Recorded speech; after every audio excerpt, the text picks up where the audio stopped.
Laisse-moi te poser une question simple, mais inconfortable. Combien de fois t'es-tu promis que cette fois, tu allais changer, te lancer, arrêter de procrastiner? Et pourtant, tu restes bloqué, à regarder les autres avancer. Tu te demandes pourquoi eux y arrivent, et pas toi. Ce sentiment, je le connais. On a tous ressenti cette frustration, ce doute qui s'installe. Et la question finit toujours par arriver, pourquoi pas moi? Pourquoi est-ce que je n'y arrive pas alors que je le veux vraiment? Tu crois que tu manques de talent, d'intelligence, de chance. Tu te dis que les autres ont quelque chose en plus, ou que le destin n'est pas de ton côté. Mais le problème, ce n'est pas toi. Ce n'est pas une question de valeur ou de mérite. Le vrai problème, c'est l'absence de système. Sans structure, même la meilleure volonté s'essouffle. La réussite, ce n'est pas un coup de chance, c'est une accumulation d'habitudes invisibles, répétées chaque jour. C'est la somme de petits choix, faits encore et encore, qui finissent par tout changer. Aujourd'hui, je vais te donner les 5 habitudes concrètes qui transforment des vies. Des habitudes simples, mais puissantes, que tu peux commencer dès maintenant. Pas de blabla, que du réel. Ce que je vais partager, c'est du vécu, du solide. Prends des notes, engage-toi, et tu ne repartiras pas comme tu es arrivé. C'est parti. Ce moment peut être le début de ta transformation. Première habitude. Commence ta journée avant que le monde ne la contrôle. Prendre le temps de t'éveiller en douceur, c'est offrir à ton esprit un espace de clarté avant la tempête des sollicitations extérieures.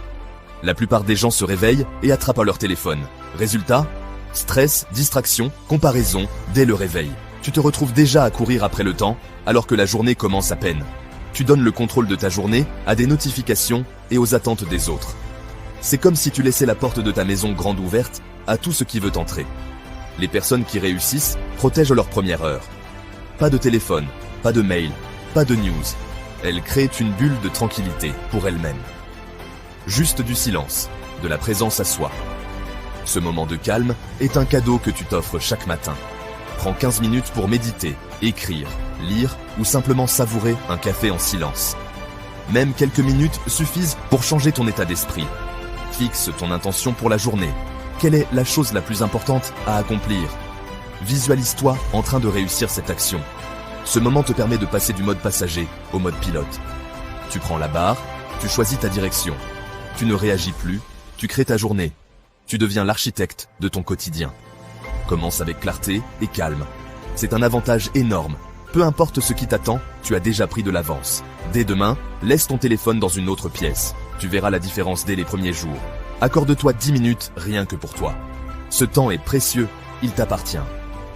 Respire. Réfléchis à ce que tu veux vraiment. Pose-toi la question.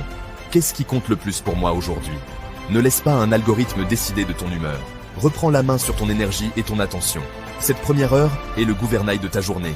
Elle oriente tout ce qui va suivre. Si tu la maîtrises, tu gardes le cap, même quand la tempête arrive. Tu restes solide, centré, prêt à affronter les imprévus. Si tu la négliges, tu dérives.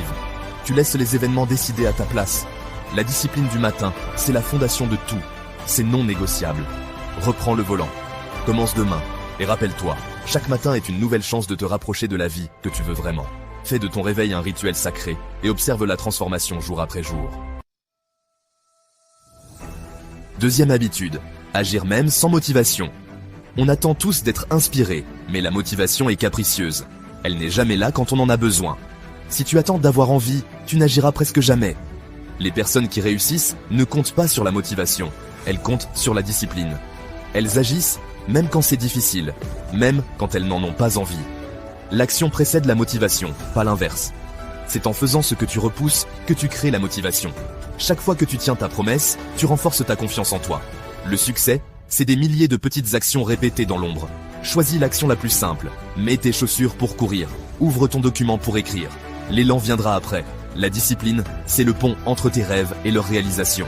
Arrête de chercher la motivation, cherche l'action. Même minuscule, ce n'est pas la grandeur du geste, c'est la constance qui compte. Tu n'as pas envie? Fais-le quand même un peu. C'est comme ça qu'on avance. La discipline forge l'identité. Tu deviens quelqu'un qui fait, pas juste quelqu'un qui essaie. Passe à l'action, maintenant. Prépare-toi à l'avance, facilite-toi la tâche. Plus tu rends l'action accessible, plus tu la feras sans réfléchir. Entoure-toi de personnes qui t'encouragent à agir, même quand tu n'en as pas envie. Ensemble, on va plus loin. Chaque jour est une nouvelle chance de choisir l'action. Commence petit, mais commence aujourd'hui. Troisième habitude, protège ton énergie, c'est ta ressource la plus précieuse.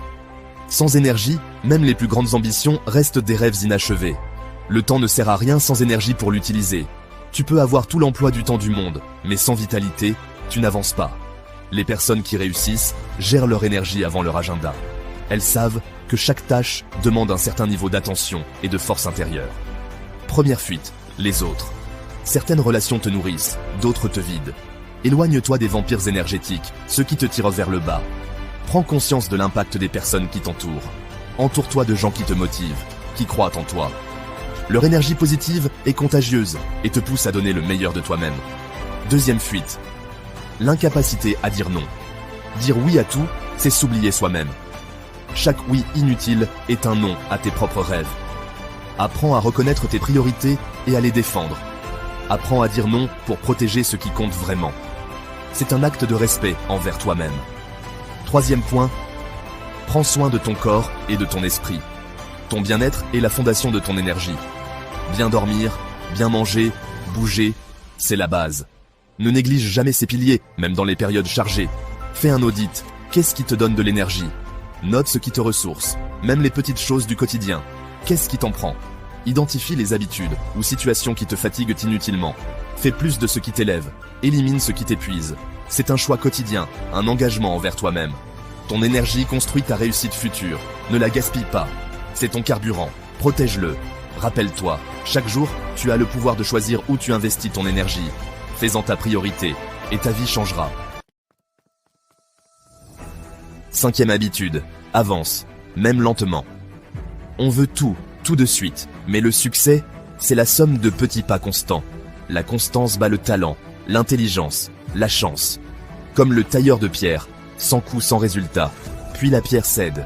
Ce n'est pas le dernier coup, c'est l'accumulation. Tes efforts quotidiens fragilisent le rocher de tes objectifs. Ce qui compte, c'est la direction, pas la vitesse. Un petit pas chaque jour vaut mieux qu'un grand saut une fois. Applique la règle du 1%. Progresse un peu chaque jour.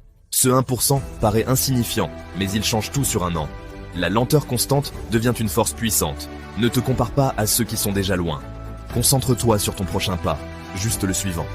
N'abandonne pas parce que tu avances lentement. Chaque effort compte, chaque victoire te rapproche.